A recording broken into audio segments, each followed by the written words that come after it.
यहाँहरूलाई हार्दिक अभिवादन। नेपाली साहित्यका मूर्धन्य स्रष्टा ईश्वर बल्लभद्वारा लिखित आगोको फूलहरू हुन् आगोको फूलहरू होइनन् भन्ने कविताका साथमा फेरि यहाँहरूको सम्मुखमा हाजिर भइसकेको छु।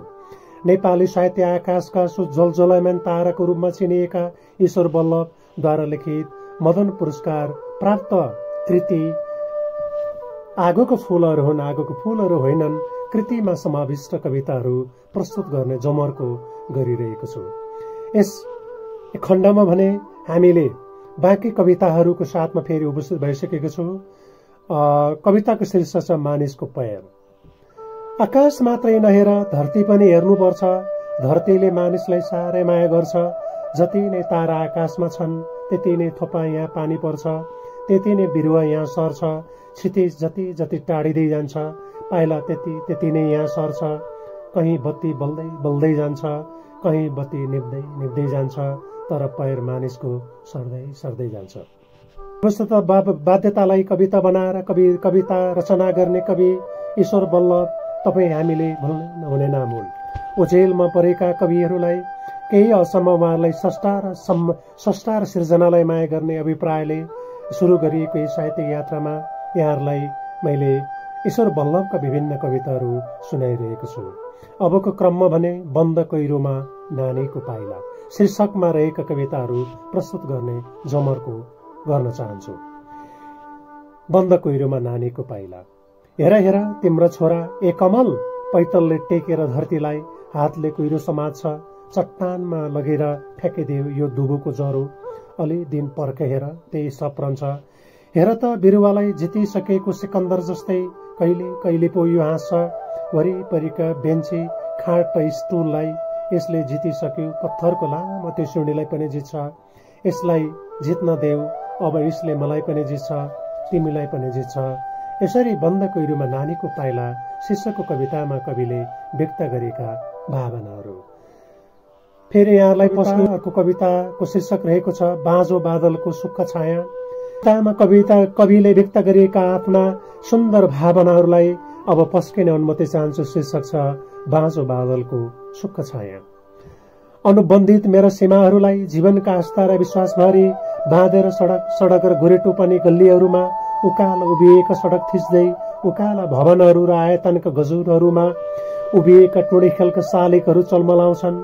हिजोलाई यस बाटोसम्म घिसारेर ल्याउन भित्तामा टाँसिएर लिप्सेर उक्लदै गरेको आकाश, बाटो बन्द भएका अनि लम्पसार आयतन नभएका गोरेटाहरू, अन्तसम्म पहिल्याउन चाहने खुट्टा, आजका सपनाभरि छन् विपनाका क्षेत्रहरू खोजिरहेका।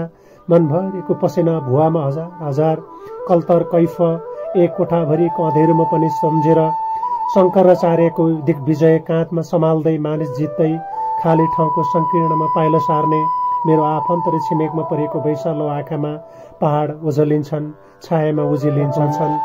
बालक औँलाहरूले खेलाएको सभ्यताको निम्ति सङ्घर्ष, धरतीका कुना कुनामा पेत्राकको सन्यासी पवित्र वासना।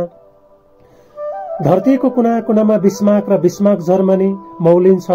क्लियोपेट्राको सपनामा जिरेनियम र बाबरीको फूलमा एक टुक्रा बाँझो बादलको सुक्ख छाया।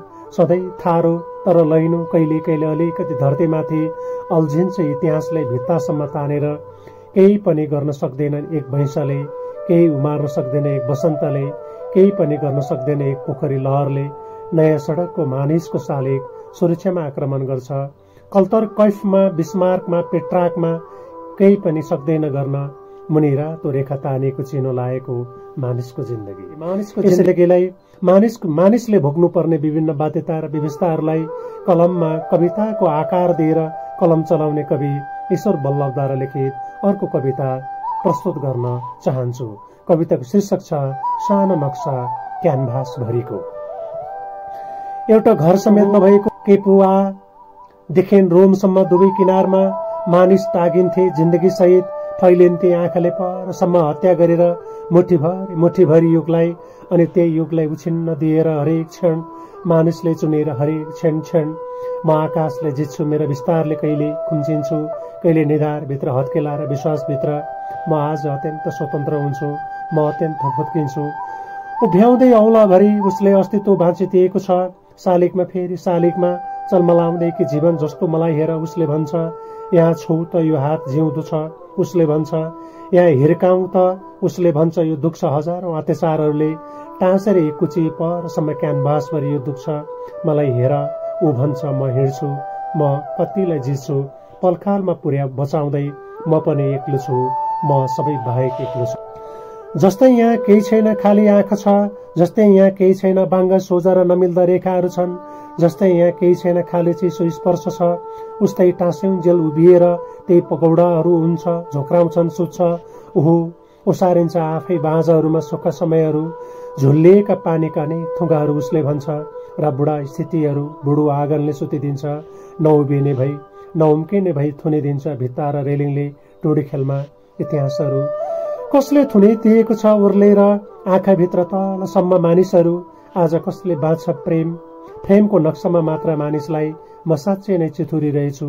रेखाहरू र चार दिवारीहरू, एउटा घरभर मेरो अतिराज्य छैन, मेरो केही पनि छैन। अनुहार तयार हुँदैछ कि चुहाउँदै अभिव्यक्ति मेरो केही पनि छैन उसले भन्छ। तर जेसुकै होस् आज म फगत अनुहारले उम्किदिन्छु, अनुहारदेखि फुर्किदिन्छु। यसरी मानवले भोग्नुपर्ने विभिन्न बाध्यता र व्यवस्थाहरूलाई विभिन्न मिठा सुनौलो अक्षरहरूबाट कविताको सुनौलो एउटा आकृति दिन सक्ने कवि ईश्वर बल्लभका कविताहरूमा यहाँहरूलाई कविताहरू मार्फत यहाँहरूलाई आनन्द दिइरहेको छु भन्ने मलाई लाग्छ। धन्यवाद। फेरि भेटौँला।